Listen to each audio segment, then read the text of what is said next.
Fungsi penelitian. Pengertian fungsi penelitian.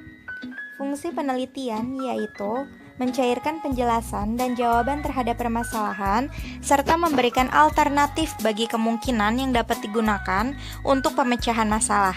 Pemecahan dan jawaban terhadap permasalahan itu dapat bersifat abstrak dan umum sebagaimana yang hanya dalam penelitian dasar atau basic research dan dapat spesifik seperti biasanya yang ditemui pada penelitian terapan atau applied research. Lalu ada beberapa poin di dalam fungsi penelitian, diantaranya ada mendeskripsikan, memberikan data atau informasi. Maksudnya, penelitian dengan tugas mendeskripsi gejala dan peristiwa yang terjadi, maupun gejala-gejala yang terjadi di sekitar kita perlu mendapat perhatian dan penanggulangan. Gejala dan peristiwa yang terjadi itu ada yang besar dan pula ada yang kecil. Tetapi, kalau dilihat dari segi perkembangan untuk masa yang akan datang, perlu mendapat perhatian.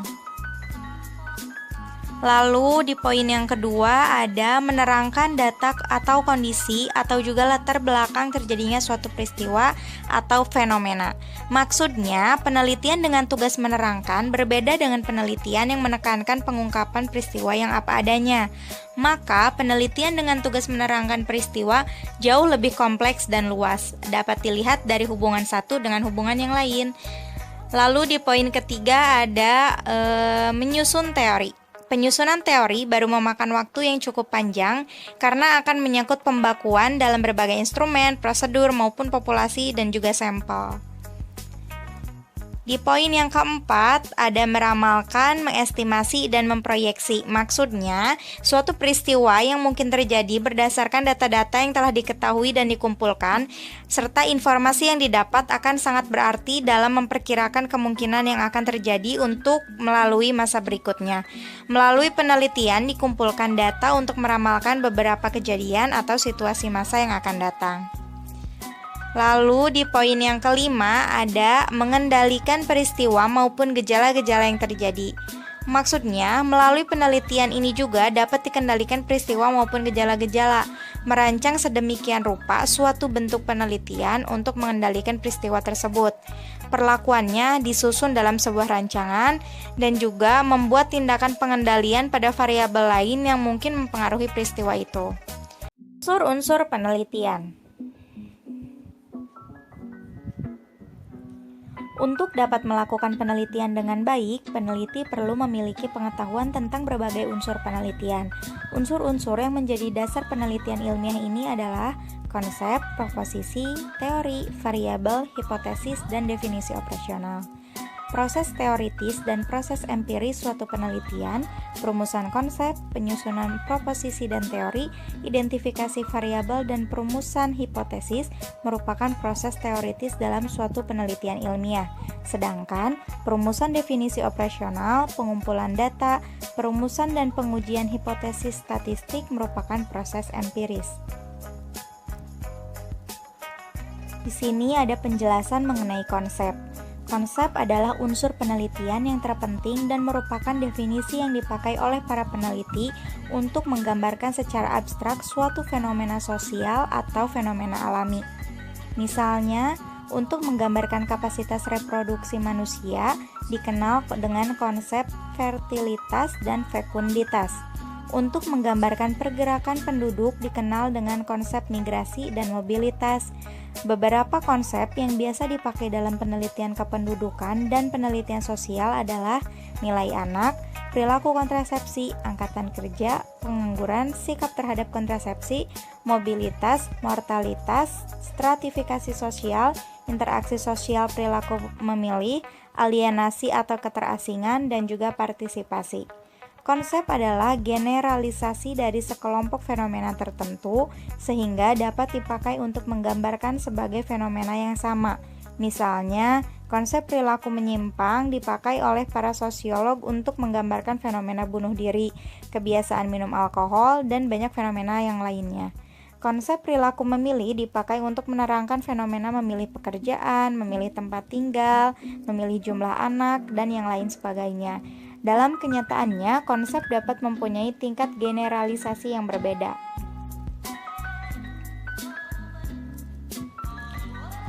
Dan dengan semakin dekatnya suatu konsep kepada realitas, maka semakin mudah konsep tersebut diukur.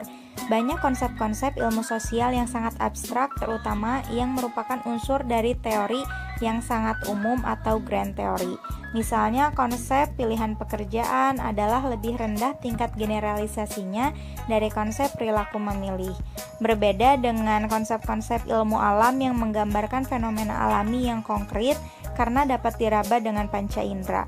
Kebanyakan konsep-konsep dalam ilmu sosial adalah untuk menggambarkan fenomena sosial yang biasanya bersifat abstrak. Karena itu, dalam penelitian sosial, konsep-konsep perlu didefinisikan dengan jelas, sehingga penelitian tersebut dapat dipahami oleh masyarakat akademis yang lebih luas. Lalu selanjutnya ada penjelasan mengenai proposisi. Apa itu proposisi? Proposisi adalah pernyataan tentang sifat dari realita yang dapat diuji kebenarannya. Hipotesa adalah proposisi yang dirumuskan untuk pengujian empiris. Di dalam dalil atau hukum adalah jenis proposisi yang mempunyai jangkauan atau skop yang lebih luas dan telah mendapatkan banyak dukungan empiris. Dalam ilmu sosial, proposisi biasanya adalah pernyataan tentang hubungan antara dua konsep atau lebih. Misalnya, proposisi modernitas suami istri adalah salah satu faktor penentu perilaku kontraseptif mereka. Lebih sering kita jumpai daripada proposisi yang cenderung pasangan usia subur di Indonesia menggunakan kontrasepsi modern. Benar keduanya adalah proposisi karena keduanya adalah pernyataan tentang realita yang kebenarannya dapat diuji. Perbedaannya, yang pertama menghubungkan dua faktor dan menganggap bahwa satu faktor adalah penyebab dari faktor yang lainnya, sedangkan proposisi yang kedua hanya menunjukkan distribusi suatu faktor. Nah, di sini ada beberapa contoh proposisi yang sering dipakai dalam penelitian keluarga berencana adalah sebagai berikut. Yang pertama, penerimaan kontrasepsi modern oleh suami istri di pedesaan Jawa dipengaruhi oleh tingkat konsensus mereka tentang manfaat alat tersebut.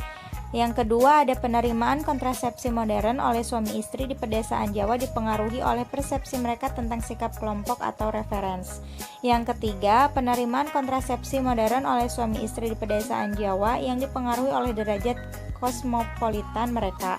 Yang keempat, penerimaan kontrasepsi modern oleh suami istri di pedesaan Jawa yang dipengaruhi oleh persepsi mereka tentang nilai ekonomi anak. Selanjutnya, ada penjelasan mengenai teori. Sarana pokok untuk menyatakan hubungan sistematis antara fenomena sosial alami yang hendak diteliti adalah teori, yaitu rangkaian yang logis dari suatu proposisi atau lebih. Teori merupakan informasi ilmiah yang diperoleh dengan meningkatkan abstraksi, pengertian-pengertian maupun hubungan-hubungan pada proposisi. Proposisi 1 misalnya menunjukkan bahwa penerimaan kontrasepsi modern oleh suami istri di pedesaan Jawa dipengaruhi oleh persepsi mereka tentang manfaat alat kontrasepsi tersebut. Proposisi ini dapat ditingkatkan menjadi teori 1 dengan merubah tingkat abstraksi proposisi tersebut menjadi penerimaan suatu inovasi sosial dipengaruhi oleh sikap terhadap inovasi tersebut. Dalam contoh di atas, kontrasepsi modern dijadikan lebih abstrak dengan menggunakan konsep tersebut menjadi inovasi sosial, dan persepsi tentang nilai anak dijadikan persepsi tentang inovasi tersebut. Atau kalau disajikan secara lebih abstrak, kita dapat merumuskan teori 2. Perilaku adalah fungsi dari sikap. Lalu di sini ada variabel. Variabel yaitu konsep yang mempunyai variasi nilai. Jadi, maksudnya konsep badan bukan variabel karena badan tidak mengandung pengertian adanya nilai yang bervariasi. Berat badan adalah variabel karena memiliki nilai yang berbeda. Seks adalah variabel karena mempunyai nilai, yaitu laki-laki dan wanita. Umur, pendidikan, status perkawinan, jumlah anak, status pemilikan tanah, peredaran uang, semuanya adalah variabel. Konsep-konsep yang tidak mengandung pengertian nilai yang beragam biasanya dapat diubah menjadi variabel dengan memusatkan pada aspek tertentu dari konsep tersebut. Jadi, konsep perilaku kontrasepsi dapat diubah menjadi variabel dengan merubahnya menjadi penggunaan kontrasepsi. Yang selanjutnya ada hipotesa. Tujuan penelitian adalah menelaah hubungan sistematis antara variabel-variabel Lalu hubungan ini biasanya disajikan dalam bentuk hipotesis yang merupakan suatu unsur penelitian yang amat penting. Hipotesa adalah kesimpulan sementara atau proposisi tentatif tentang hubungan antara dua variabel atau lebih. Selanjutnya, hipotesis yang baik harus memenuhi dua kriteria, yaitu yang pertama, hipotesa harus menggambarkan hubungan antara variabel-variabel, dan dua, hipotesa harus memberikan petunjuk bagaimana pengujian hubungan tersebut. Ini berarti bahwa variabel-variabel yang dicantumkan dalam hipotesa harus dapat diukur dan diarahkan. Hubungan antara variabel-variabel tersebut harus jelas. Seringkali rumusan hipotesa dimulai dengan suatu proposisi yang menunjukkan hubungan antara variabel dan diikuti oleh pernyataan yang lebih spesifik tentang arah serta kuatnya hubungan tersebut.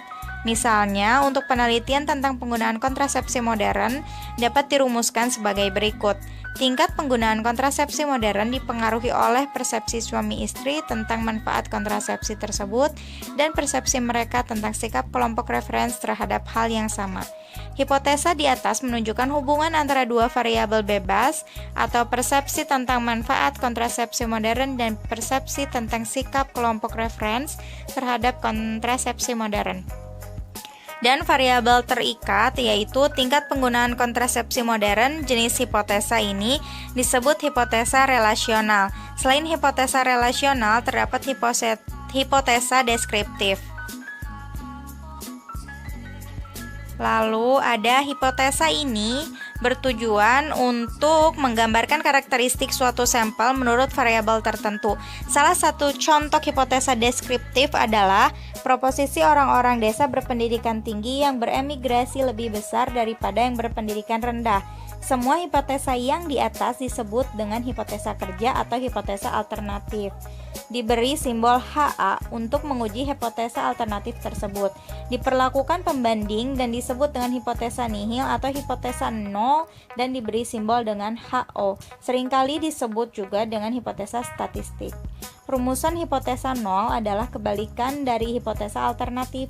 Jadi, kalau hipotesa alternatif berbunyi tingkat penggunaan kontrasepsi modern dipengaruhi oleh persepsi suami istri tentang manfaat kontrasepsi tersebut dan persepsi mereka tentang sikap kelompok referensi terhadap hal yang sama.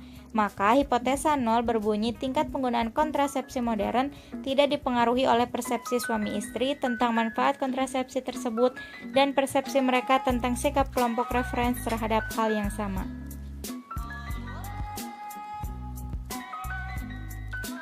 Lalu di sini ada definisi operasional.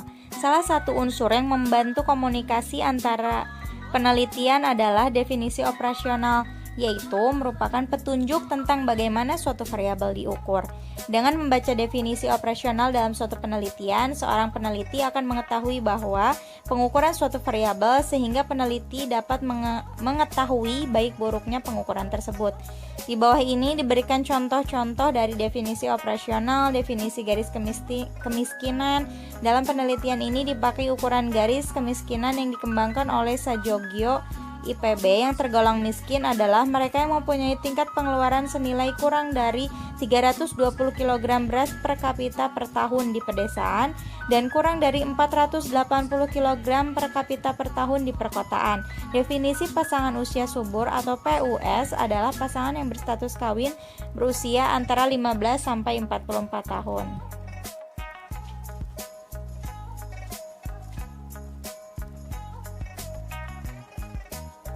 Terima kasih, sekian dari saya. Mohon maaf bila ada kesalahan.